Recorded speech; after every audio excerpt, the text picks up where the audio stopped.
This video is to help class teachers and curriculum leaders use Insight to understand their exam results this year.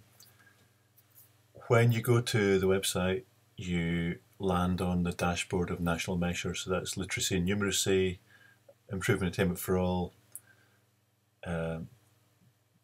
positive destinations, and attainment against deprivation. Just to zoom in on attainment against deprivation, because that's one that will definitely come back to bite us. The dark red is the national trend and Trinity is the orange. So you can see there are some blobs here below the line. These indicate that in deciles 5, 6 and 9 we are significantly below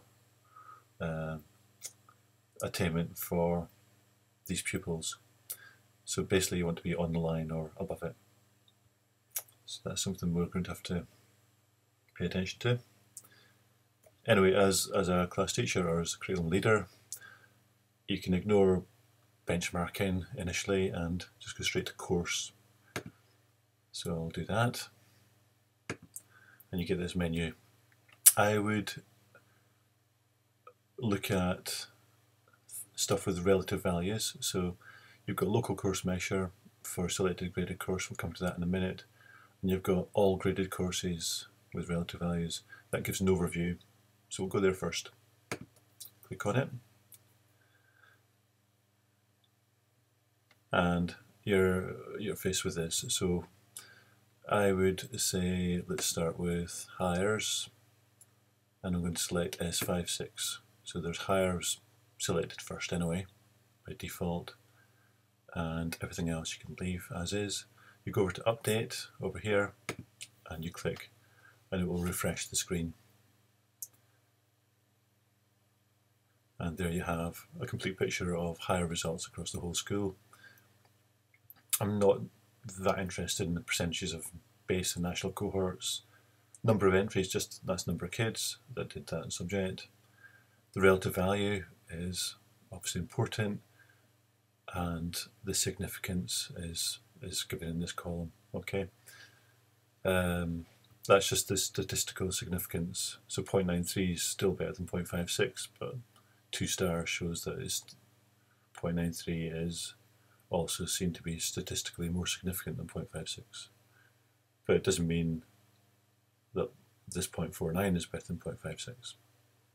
Anyway, I'll move on. Over here you've got A's, so raw numbers of A's, then percentages, and you can compare that to the national. Likewise with A's and B's, A's to C's, A's to D's. You can then go down here and change to National 5 or to Advanced Higher. Whenever you do that, don't forget to change the year group. Okay, and update. And that's your National 5 results. If you want, you can dig a bit deeper, so you can look at indices of deprivation. So you can look at how the most deprived pupils did, how the least deprived did, or how the middle pupils did. I'm going to go back up to, so you can dig around in this. You can also look at gender, look at AEL, additional support needs, and so on. I'm going to go back up to course. You'll want to look at the individual courses using local course measure, course relative value, selected graded course. Okay, so I'm going to select physics, and I'm going to go to National 5, and I'm going to go to S4 and update.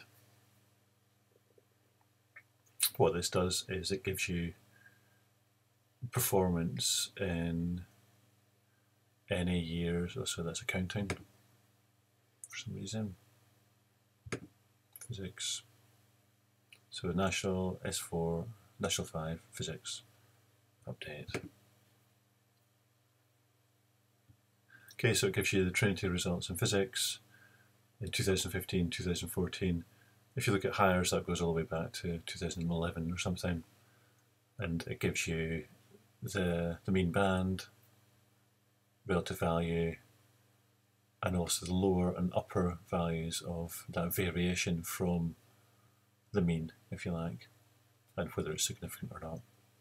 Okay, so you can see a little trend if there's an improvement or deterioration. Okay. It's dead easy to change the level. If you want to look at advanced hires, then you would just change to advanced hire, make sure you're still in the subject you want to look at, and make sure you're in the year group that's appropriate. Then update. When you go to advanced hires, the numbers of pupils taking advanced hires become a lot smaller, but you can see it goes right back. So you can see if there's any kind of overall trend in terms of relative values, mean bands, and that kind of thing. I would take these with a pinch of salt with small numbers because obviously the stats are much less reliable. A couple more things to show you. So that's going to be the main things you look at. A couple more things just to be aware of. You can look at all curricular areas. And what I'd be doing here is looking at the tariff score.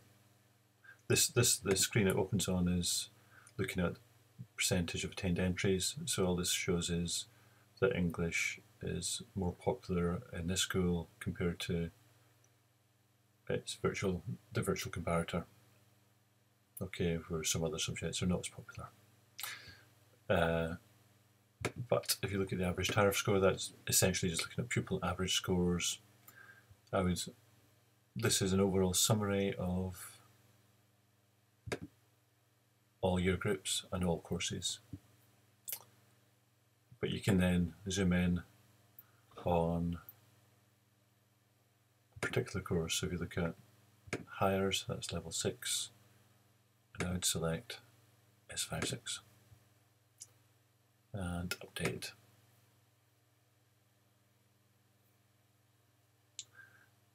Then that gives you a picture of how the different departments are doing compared to their virtual comparators.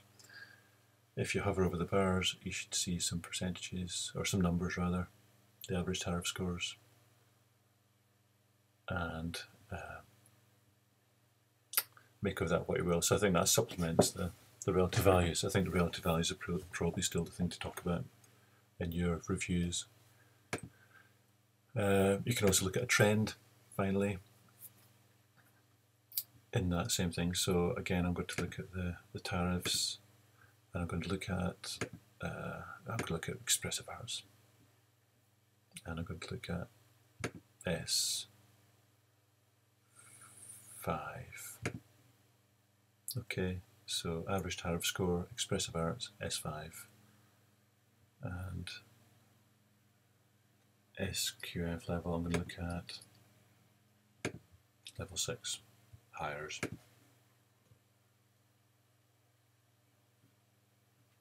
And it shows you how expressive arts have been doing compared to the virtual comparator, compared to the City of Edinburgh, and compared to the national figure. So you can see if there's a good news story where you could have some positive gossip, or you can see if there's something that needs to be acted upon. So anyway, I'll just click on benchmarking, national measures, and that takes us back to the start. I hope this is useful. Feel free to ask me if you want to dig deeper.